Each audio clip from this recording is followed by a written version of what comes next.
Hey everyone, it's NastyNate here, bringing you another StarCraft 2 commentary. Today I'm going to be bringing you a game by myself. I just really quick wanted to show you my awesome StarCraft shirt. If you watch my stream, you already know about it, of course, but it's the Zerg swarm symbol. Um, it's really badass. I found it on eBay for like 15 bucks, and it's my favorite shirt now, so I highly recommend it. I believe they make them for all the other races too, so if you like this shirt, then you should get one. Anyways, gonna go ahead and get started into the game here. This is gonna be a ladder game I played. I believe is random actually.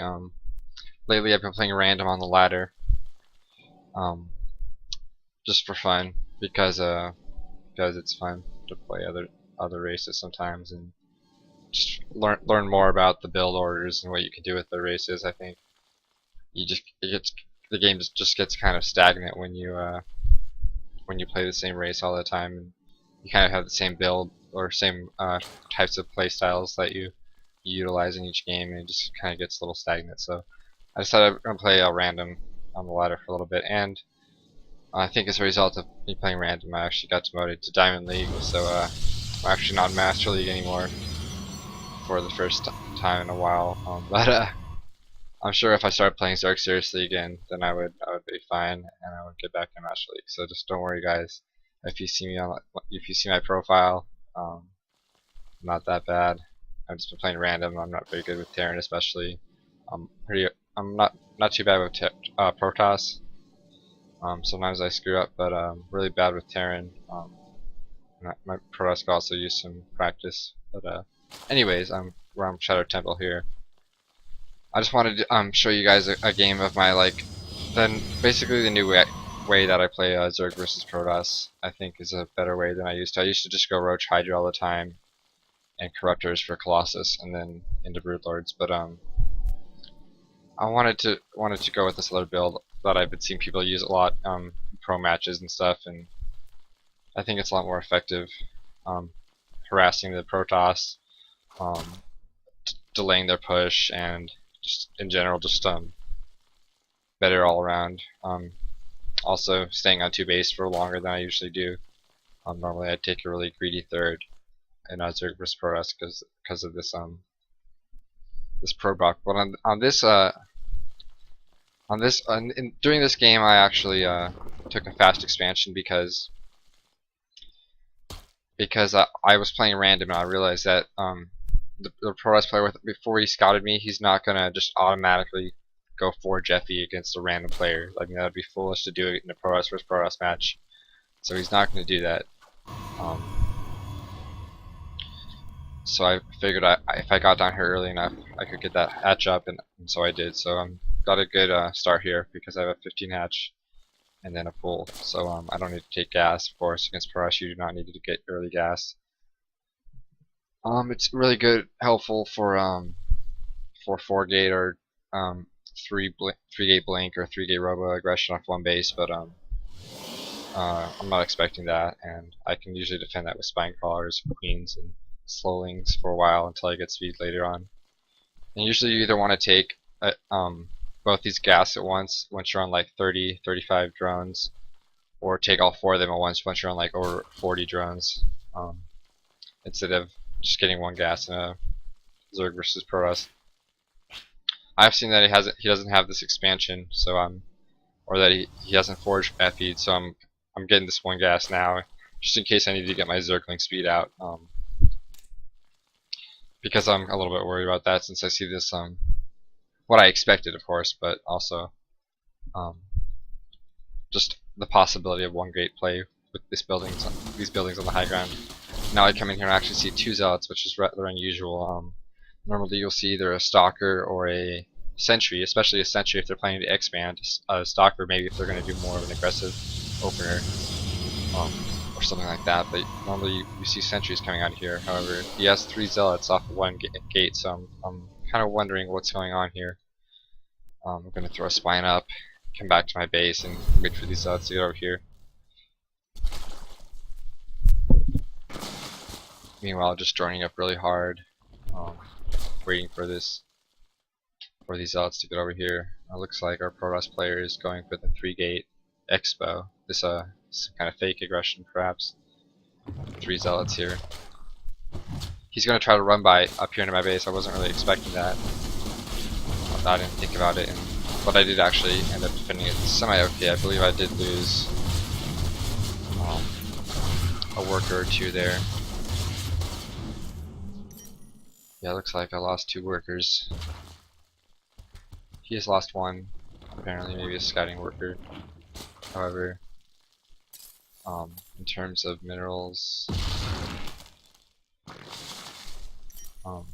that's not what I wanted to see. I wanted to see units lost. Yeah, he's lost 350, while I lost 300 minerals worth of. So it was a good trade. It was fine.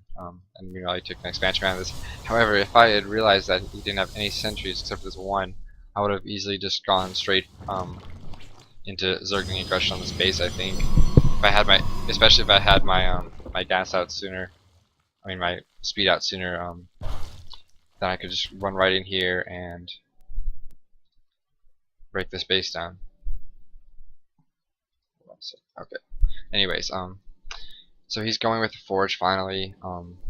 He has a few sentries now. He has 4 sentries out, so that's pretty good for force fields. However, if I completely batter this front end with Zerglings, he could run out of this energy here. So he's gonna have to fully wall off here eventually, I think. Or he's gonna take some cannons out the front, which I guess he might be expecting some roach aggression, which is what I suppose these cannons are for. It's a very odd build. I'm really not sure what exactly this guy's doing. I've never really seen a pro us play this style before. If there's a zealot aggression early, you usually see a 2-gate zealot aggression with chrono boost on the gateways to get a lot of zealots out early, not just 3 zealots, charging across the map for no damn reason at all. So it looks like he has a researched hallucination. So I'm going to see this phoenix coming across the map and realize that it's fake when it starts shooting my overlords and doesn't do any damage at all. Meanwhile, I'm busting down the rocks to my 3rd with the Zerglings. Get prepared to take that 3rd. We see now that I'm going with the Spire tech. This is what I was talking about at the beginning of the game when I said I was going to try a different build out against Pro-Russ that I think works a little better in most cases at my level in Master League or High Diamond League, whatever. That if you actually just go to a Mutatech and use Zerglings to defend any kind of attack, you can just keep producing drones, get a bunch of these spine crawlers to defend to help your Zerglings out, because obviously you're not gonna have roaches or hydras or something if you're going lings into Spire tech or early infestors or anything like that. You're just gonna have these spines, which are actually really good against zealots, against all gateway units really. Especially when combined with Zerglings, you surround with the Zerglings once they move into the range of your spine crawlers. And you just do a lot of damage there. So right now I'm expecting some kind of 2-base play. However, it looks like I'm a little overreacting. A little bit, excuse me guys. I'm overreacting just a little bit to this, to what I think is happening, when in reality it looks like there's not going to be any aggression just yet from this Pro-Russ player. He has 6 gateways, 7 gateways, actually, wow. So maybe there will be some aggression. 7 gateways and a robotics facility, which it looks like on 2 bases, that is a lot of stuff. So I would be expecting, as I've scouted with this Overlord, some serious gateways and a robotics. So there should be some heavy pressure 2-base attack coming push with an upgrade coming soon, or 2 upgrade actually, +2, or yep, 1 actually, 1 armor, 1 attack upgrade. So he should be moving out with that army fairly soon. However, I do have a lot of spine crawlers here to defend that, and now I have Mutalisks on the field to keep him in his base. If he moves out with this army, especially these stalkers, I'm just gonna run right in here with my Mutalisks, and I can clean all these probes up, and then run back to my base and defend when I feel like I need to, if I do at all, because I have a lot of spine, so I can transfuse them with this queen. I have Zerglings here to help absorb some of that damage and surround stuff, so it can't get away. So things are looking pretty good, even though I'm not playing a super greedy build. I've actually just killed a few more of his workers, 6 of his workers just now with those Mutalisks. I don't know if I think I lost any. I might have just got some damage done on each of them. I don't think I lost any of those Mutalisks. Now he's saying, what the fuck? I don't know what that was about. Yeah, I'm not really sure what we're talking about. Anyways. Oh, right. Okay, let's watch that again, guys. This is actually really funny. I remember now what this was about. As you might remember, there was a robotics facility right here, and for some reason he decided he wanted to kill it. I guess he misclicked trying to get to my mutalisks. Anyways, he decided to that the robotics facility, and I actually scouted that with my overlord, so I saw it happen too. I was kind of wondering what he was doing. We were kind of laughing about it, or I was laughing about it. He was really upset about it probably because that put his tech way behind. He can't get anything else out of this robotics facility for a little while. He had a server somewhere. That was about it, I think. Now that also delays his Colossus tech, of course, since he can't get to robotics bay. That's what he chooses to do. So he's not in a very good position. This isn't the best for us player, but it was one of the few macro games that I actually happened to play against a pro us player recently that I decided on to show you guys. We're gonna go with it. After we do this game, I'm actually gonna be doing some more of the. I found the replay pack for TLO versus White Raw. And we're going to be going over some of those games here. This is kind of the precursor into Zerg vs Pro Rest that I want to talk about, and I want to kind of see what some of the more advanced players do in Zerg vs Pro Rest. What kind of stuff we see that might be different in their play style, their options, especially from the Zerg point of view, since that's what I play mostly.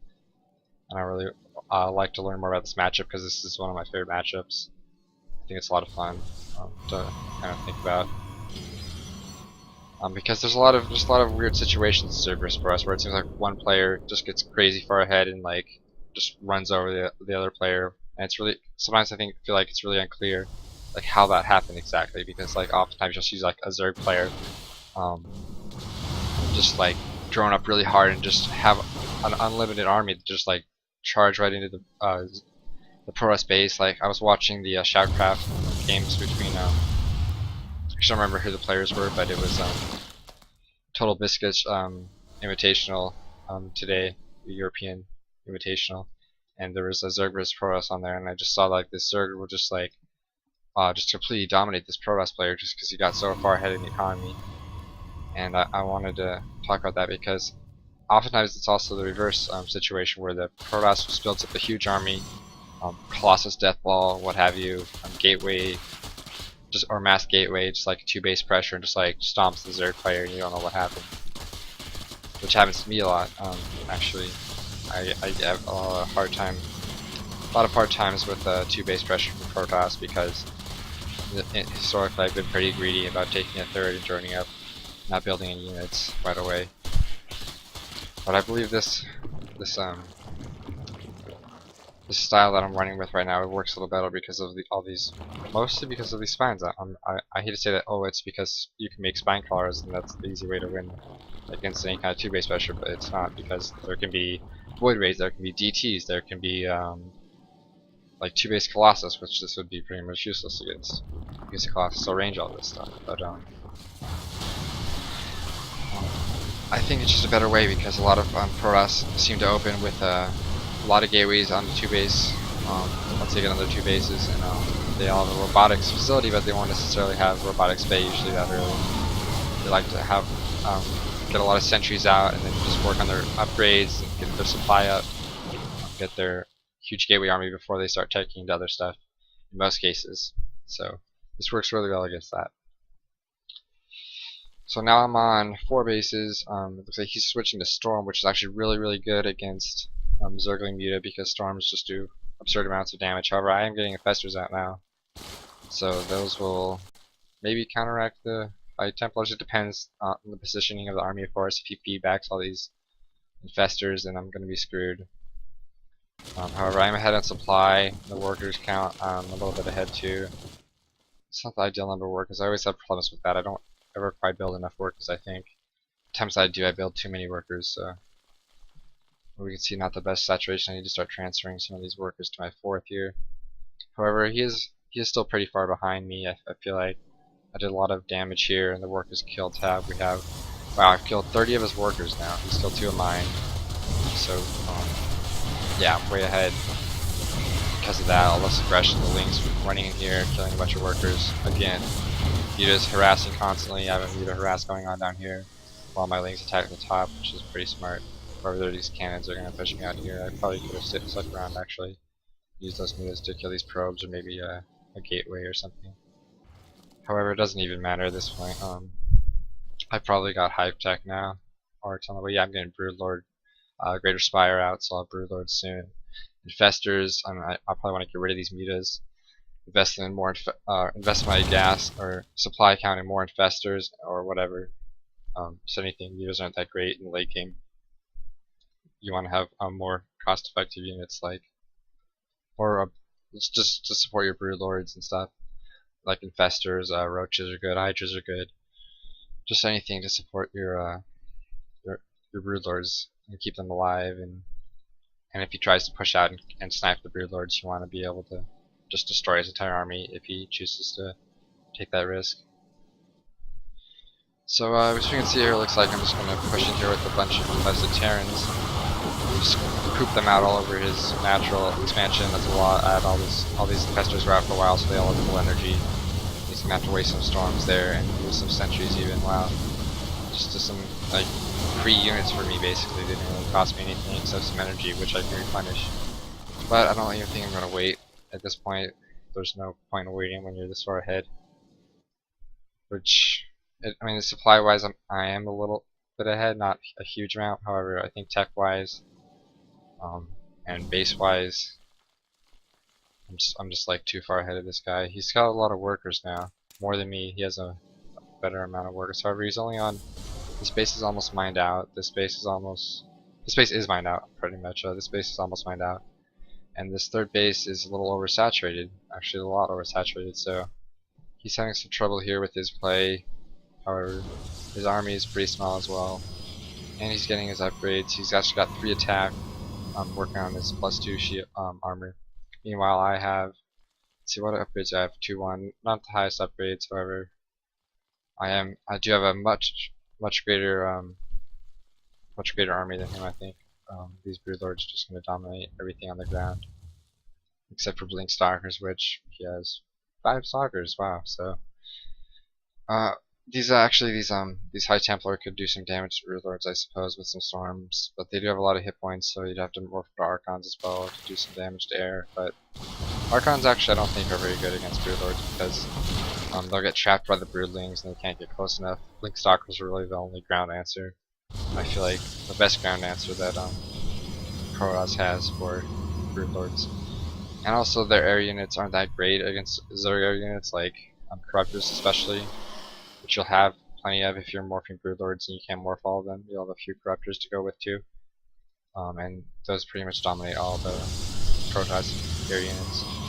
So it's kind of unfortunate for Protoss. They have to kind of stick with ground armies for the most part. Void Rays are pretty good in an army situation because they can charge up, but if you snipe them, you can take care of them, and they won't be that much of a problem.